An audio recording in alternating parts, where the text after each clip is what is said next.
Russia is one of the world's largest and most powerful nations, arguably second only to the United States of America and China. Despite their size and strength, Russia has one major problem on its hands.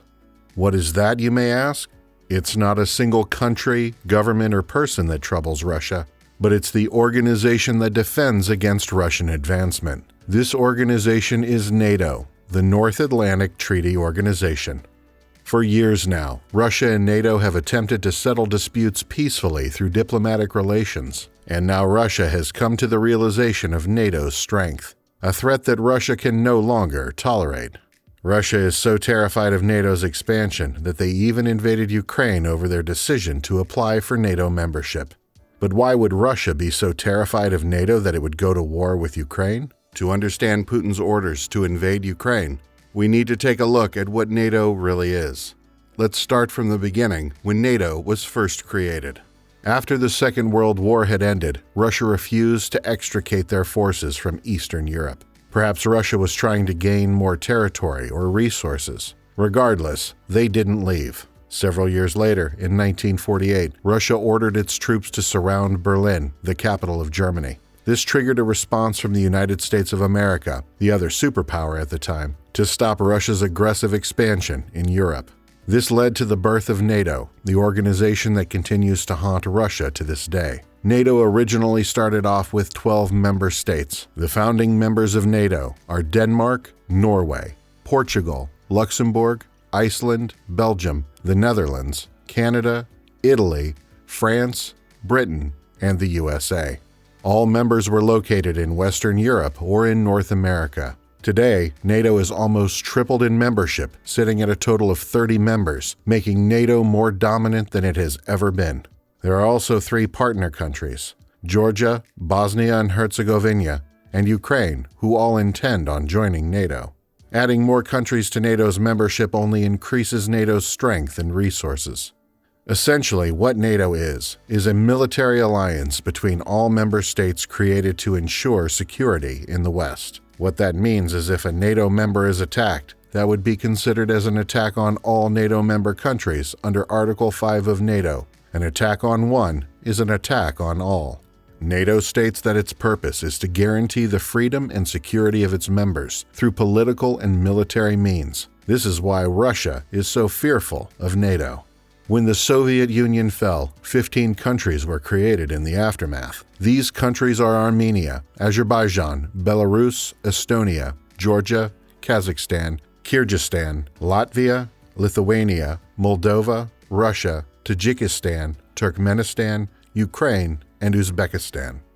Despite the fall of the Soviet Union, Russia was still able to maintain some level of influence over many of these new countries via military aggression. However, in the coming years, some of these countries started to leave Russia's sphere of influence by joining NATO, such as Lithuania, Latvia, and Estonia. Furthermore, in 1990, the Soviet Union's influence stretched out westward, encompassing Czechoslovakia, Hungary, Romania, and Bulgaria. However, the expansion of NATO has reduced Russia's influence in these Western countries drastically. Since NATO's inception, it has slowly grown its borders eastward toward Russia, swaying countries that were previously loyal to Russia by joining NATO. As a result, Russia now only has influence over domestic affairs. This is the complete opposite of what Putin wants for Russia. NATO's expansion in Eastern Europe is the catalyst to Russia's problem of dwindling influence and security in Europe. Of course, Putin disapproves of this expansion, saying it was the United States that came to our home with their missiles. They are already in front of our home. How would Americans react if we put our missiles on the border between Canada and the US? NATO's consistent expansion towards Russia's border is what sparked the Russian invasion of Ukraine. If Ukraine is able to join NATO, Russia's border would be right next to NATO with the exception of Belarus. Russia's western flank would be essentially surrounded by NATO countries, which is obviously not acceptable for Russia.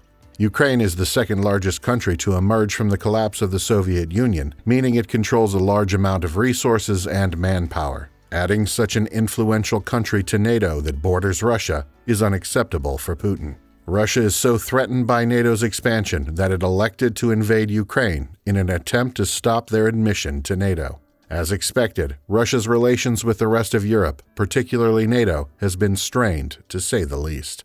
Okay, so what does Russia actually want? To understand what Russia is demanding, we need to go back in history to 30 years ago. 30 years ago, Russia had a string of satellite states to the west, acting as a buffer between NATO and Russia. In the coming years, many of these countries have left Russia's sphere of influence, except for Belarus. Also, over the years, NATO has built up an impressive military presence near Russia's western flank, further threatening Russia's security. American missile defenses are stationed in Romania and Poland, with an estimated 40,000 NATO troops in Eastern Europe ready for deployment. These measures are viewed as purely defensive to the members of NATO, especially since Putin isn't known for playing nice with Russia's neighbors. As a result of NATO's expansion, Putin has laid out his demands. The first thing Russia wants is to stop NATO's expansion towards the east. He is also requesting NATO to guarantee that Ukraine will never become a member of NATO. On top of all of that, Putin demands that NATO stop deploying missiles near Russia's borders, and for NATO to return to 1997 status. Essentially, Putin wants NATO's influence to retract back where it was in 1997, and to weaken NATO. Evidence of this is further strengthened by the fact that Russia has tried to prevent the membership of 14 other countries that originally signed the Warsaw Pact. The Warsaw Pact was a pact created in 1955 in response to the formation of NATO. This would provide military protection to all member states, essentially the Russian version of NATO. However, when the Soviet Union fell, the Warsaw Pact followed suit.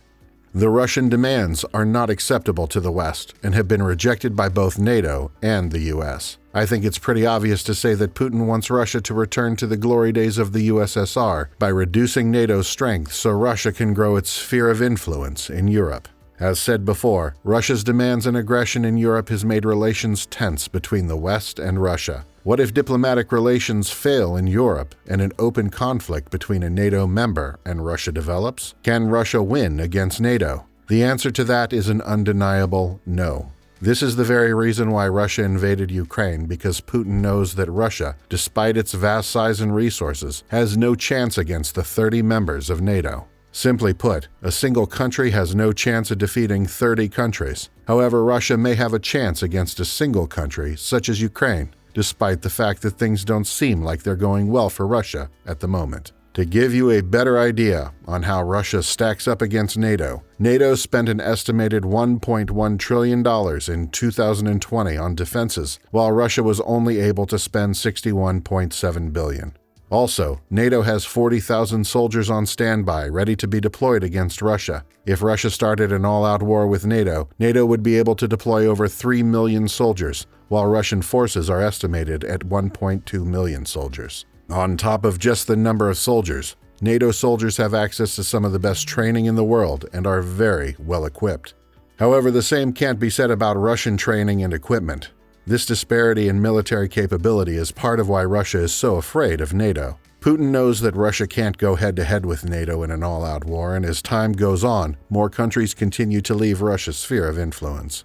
Russian aggression in Ukraine has only made things worse for Putin and has brought the members of NATO closer together. So much so that Germany has even stopped the completion of the Nord Stream 2 pipeline, allowing Russia to sell natural gas to the rest of Europe.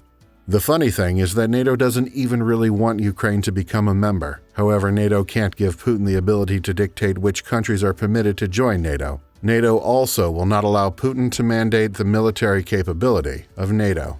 That brings us to where we are right now. Putin still wants to return Russia to its former glory days, but NATO continues to stand in its way. Russia and Putin are terrified of NATO because it continues to expand to the east, slowly diminishing Russia's influence and security in Europe. Russia and Putin also know that they can't stop NATO's expansion diplomatically or militarily, resulting in Russia attacking countries before they can join NATO, because once a country joins NATO, they're essentially immune to Russian aggression and influence. That's it for this video. If you got some value out of this video, please consider liking the video and subscribing, and don't forget to check out more of our content on our YouTube channel.